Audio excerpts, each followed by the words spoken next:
it's Cara, vlogging from the storage room downstairs. I'd like to apologize in advance for my hair.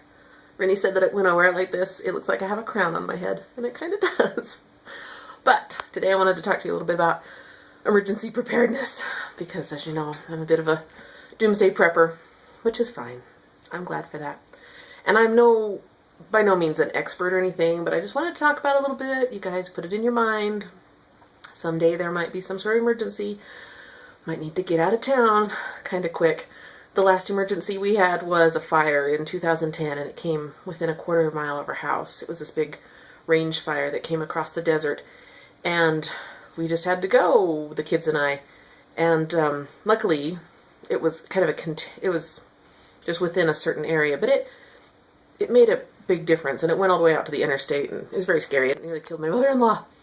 But I say that with a smile. I'm just kidding. I'm like nervous or something. But we just had to go. You know, we just had to leave. And we didn't think that we needed to bring much with us, because we just went to our other grandma's house and just hung out there and watched Wipeout.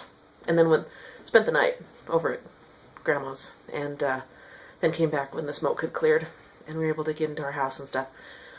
But anyway, twice a year, what I like to do, we have these things we call them the 72-hour kits, and it could be a backpack. I mean, if I was a single person, I'd probably just have a backpack.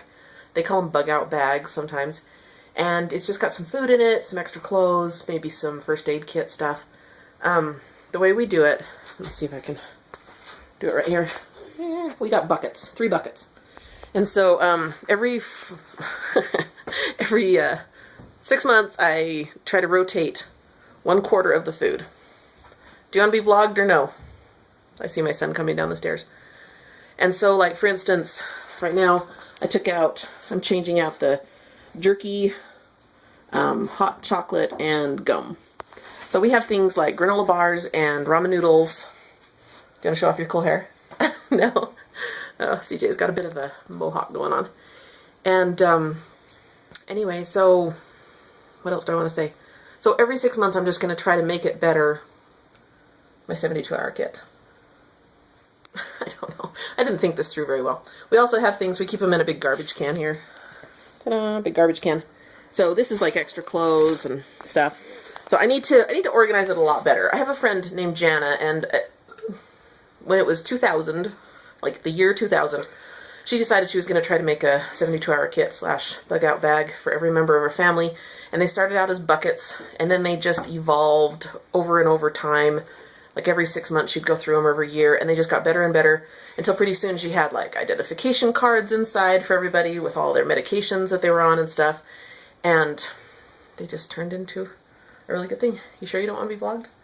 I don't want vlogged. Okay, fine. Anyway, but look how cool my hair looks. Anyway, so I just encourage you to just think about that a little bit, and maybe after I spike up my hair. Okay, after you spike your hair, then we'll vlog your mohawk. Anyway, you know, just maybe spend an extra couple of dollars a week and start thinking about storing water, or having something that you can have on hand, easy to prepare food.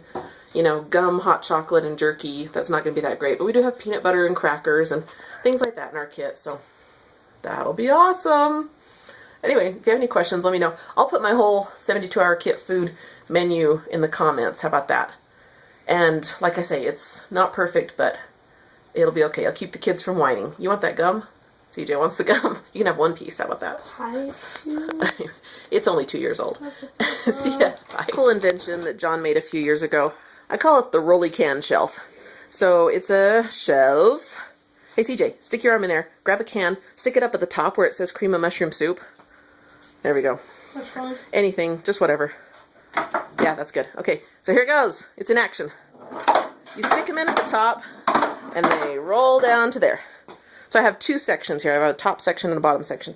And I have olives and beans and corn and what's that? Canned milk and tomato soup and chili. Chili's a big thing at our house. And fruit. And that's what we have in our rolling can shelf. And sometimes the cans get stuck in the back and you have to reach your hand in and get them. But this rotates them. See, if you put them in at the top, Put them in at the top. And then they roll down to the bottom. Then your newer stuff is going to be down here where you can pick it up. Oh, down here where you can pick it up. Anyway. Shouldn't your older stuff be down there? Yeah, your older stuff should be down at the bottom. You stick it in at the top, it rolls down to the bottom. So that way you don't have to rotate your cans. Cool, huh?